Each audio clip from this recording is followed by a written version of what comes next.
Chapter 1. The Chord That Decided Everything.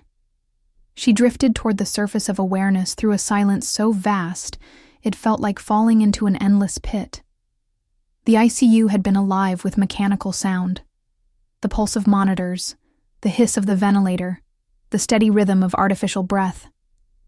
That pattern had become her compass, the tether that reminded her she still belonged to this world. But now the compass was gone. The sound that meant survival had been cut. Her chest convulsed, rising and collapsing with frantic irregularity, lungs fluttering like broken wings. The air in the room grew heavier, thicker, as though the walls themselves leaned down to crush what was left of her fragile strength. Each heartbeat echoed through her skull like a hammer, erratic and violent. The antiseptic tang of disinfectant stung her nose, mixing with the faint metallic taste of blood on her tongue. Sweat trickled along her temples, cold against skin that burned with fevered heat. She wanted to move, to thrash, to scream. But her body betrayed her, trapped in paralysis, unable to show the terror screaming inside her mind. Through the blur of half-closed eyes, she sensed them. Shadows bent over her bed. Her parents. Their presence was unmistakable, their movements slow, deliberate. In their hands lay a cord, white and coiled, unremarkable in any other room but monstrous here. The ventilator's lights died quietly, one after another, until the screen was black. The hiss stopped. The silence that followed was louder than thunder. And in that silence, the cord found a new home. Not in the machine that fed her life, but in a phone on the table. A soft vibration hummed as power surged into the device, its screen glowing faintly, a cruel beacon in the darkness of her suffocation. Her senses sharpened in panic. Every sound was magnified. The faint buzz of fluorescent bulbs grew into a piercing whine. The creak of shoes on linoleum roared like cracking bones. The whisper of fabric rasped against her ears like sandpaper. Time fractured around her. Seconds stretched into eternities, then collapsed into nothingness. She hovered at the edge of two worlds, body drowning in silence while mind thrashed against the betrayal. And then, as oxygen drained from her veins, something strange unfolded. Her awareness lifted, peeling away from her flesh.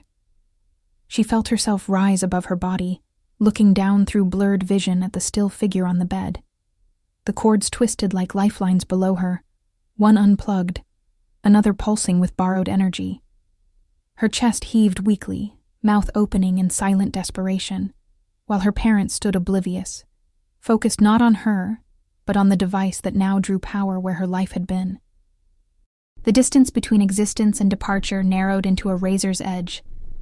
Darkness beckoned, vast and calm, pulling at her with promises of release.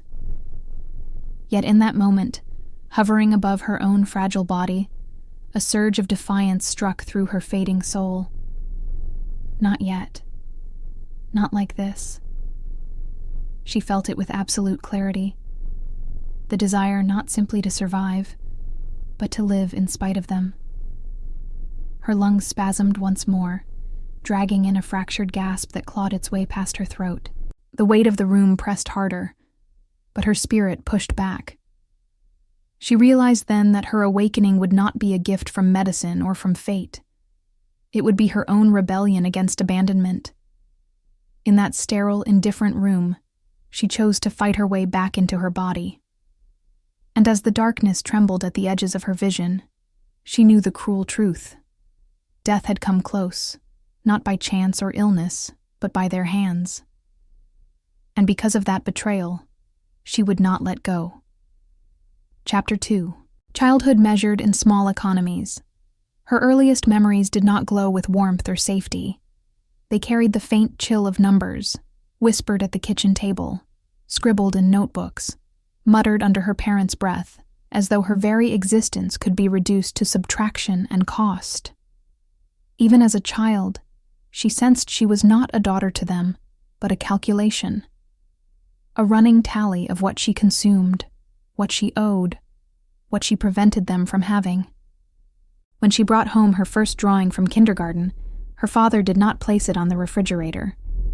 He asked instead how much the art supplies had cost. At birthday parties, her mother arranged paper plates sparingly, counting slices of cake to be sure no crumb was wasted. Presents came wrapped, but there was always a reminder how expensive the shoes were, how hard they had worked to buy the doll, how lucky she was compared to other children. Gratitude was demanded before joy could even bloom. She remembered the school cafeteria, where her tray was lighter than her classmates. While others ate fruit cups and cartons of milk, she was given plain sandwiches in wax paper, packed with lectures about how much cheaper it was to prepare food at home. Her classmates spoke of vacations, trips to the beach, visits to theme parks. She listened in silence, ashamed, as her parents later told her those things were for the wasteful, for families that didn't think ahead. In their world, joy was indulgence, and indulgence was sin. Even her body became a ledger. When she needed braces, they reminded her of the exact number of dollars and hours of work that would be sacrificed. Each doctor's visit was weighed against other bills. She grew up with the constant feeling that her health, her education, her dreams all carried price tags dangling like invisible chains. She learned not to ask. She learned to swallow her wants like unshed tears. Yet what hurt more than the economics was the favoritism woven beneath it. She noticed how her parents lit up when speaking of neighbors' children who cost their families less, who brought back more. Nothing she achieved belonged to her. Every accomplishment was simply another column in their ledger, another way to balance accounts. The moments of tenderness she longed for never came.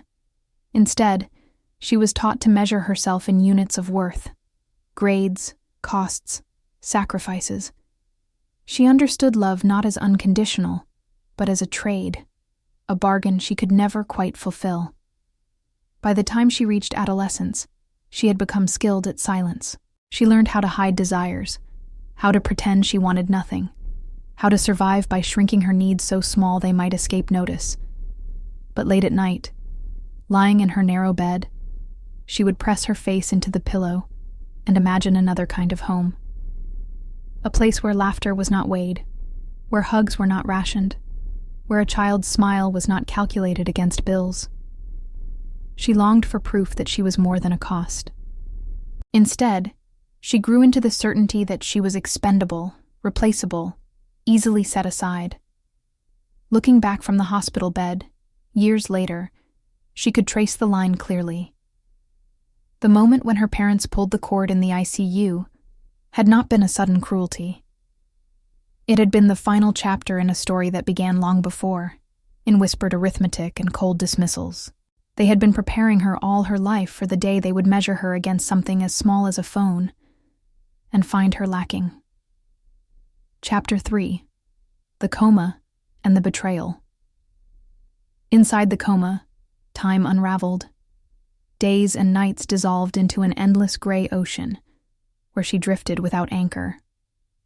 Her body was motionless, but her mind still caught fragments of the world outside. Voices seeped through the fog, muffled at first, then sharp enough to wound. They were not the soothing reassurances she imagined parents might whisper to a child clinging to life. They were calculations, complaints, sighs heavy with inconvenience. She heard her mother first, a tone edged with irritation, as if sitting by her bedside was a chore stealing hours from a busy schedule. The words blurred, but she caught enough. Too expensive, not sustainable, better if it ended quickly. Her father's voice followed, colder, practical, as though he were reviewing a contract. Insurance policies, medical costs, inheritance, these became the vocabulary of her survival. She lay suspended between worlds, hearing her worth weighed against numbers she could not see. Numbers that determined whether her existence justified the price of electricity. Sometimes she slipped deeper, into silence where nothing reached her, where she floated outside of time. But always she returned, drawn back by the cadence of their voices. She listened as they debated whether the doctors were exaggerating, whether prolonging her care served any real purpose. Once, She felt her mother's breath close to her ear, not as a whisper of comfort, but as a hiss of resentment. Another drain, another delay, another reason their lives could not move forward. The words pierced her fogged mind like glass shards, too sharp to forget. She wanted to scream, to claw through the paralysis, to force them to see her. But her body betrayed her again and again, offering nothing but silence. Trapped inside herself, she learned what it meant to be invisible in the eyes of those who should have fought for her. Every shallow heartbeat, every faint spark of brain activity was an act of rebellion against the verdict her parents had already delivered in their hearts. The machines around her hummed and beeped, impartial witnesses to her fragile hold on life. Nurses adjusted settings. Doctors murmured about pressure levels and oxygen saturation. Yet the words that cut deepest were the ones spoken not by strangers, but by blood. She realized with growing clarity that for her parents, this was not tragedy. It was opportunity. Her condition was a problem to be solved, and the solution they preferred was silence, an end that cost them nothing, an end that even freed them. She began to fear not death itself, but abandonment, the knowledge that if she slipped away, they would not grieve.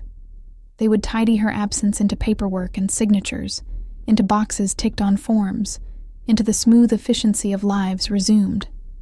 It was this betrayal, more than the coma, that pressed against her chest like a weight. Somewhere in the haze, she understood the truth she had always suspected, but never dared to face fully. She had never been their treasure. She had been their expense. And now, as she lay motionless on the edge of life, her parents stood waiting not for her recovery, but for her absence, calculating how quickly the world would forget her, if they already had. Chapter 4. The Silence and the Awakening. The world seemed to collapse into layers of silence, each heavier than the last. At first it was the quiet of machines powering down, the absence of the ventilator's steady hiss. Then came the deeper silence of her own faltering lungs, gasping unevenly, dragging in scraps of air that seemed thinner with every attempt. Beyond that, there was another silence, vast and terrifying, the silence of death itself, waiting with open arms just beyond the edge of her failing breath. Her chest convulsed, ribs straining as if they might crack from the effort of keeping her alive. Every nerve screamed in protest. Her throat scraped raw from the desperate rasp of air that refused to come.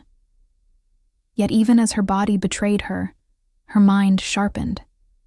The fog that had clung to her for days began to peel away under the pressure of survival. Colors returned in fractured glimpses, the harsh fluorescence above, the shadowed outlines of figures at her bedside, the faint glow of a phone feeding greedily on the power once meant for her. The betrayal struck with brutal clarity. They had not fought for her. They had not chosen her. They had taken the cord that carried her life and replaced it with one that charged their convenience.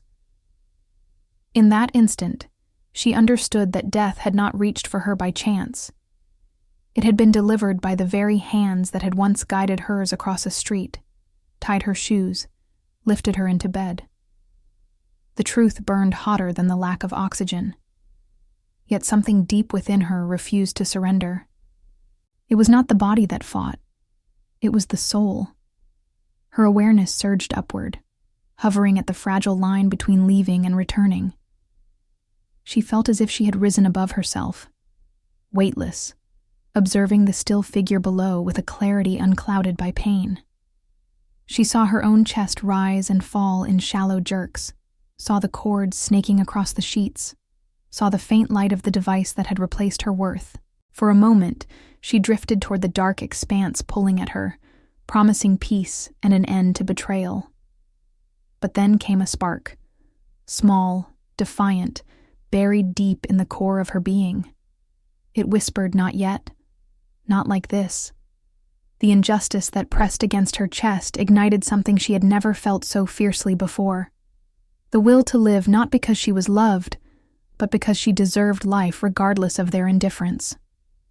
Her body convulsed again, and this time the spasm brought air clawing into her lungs.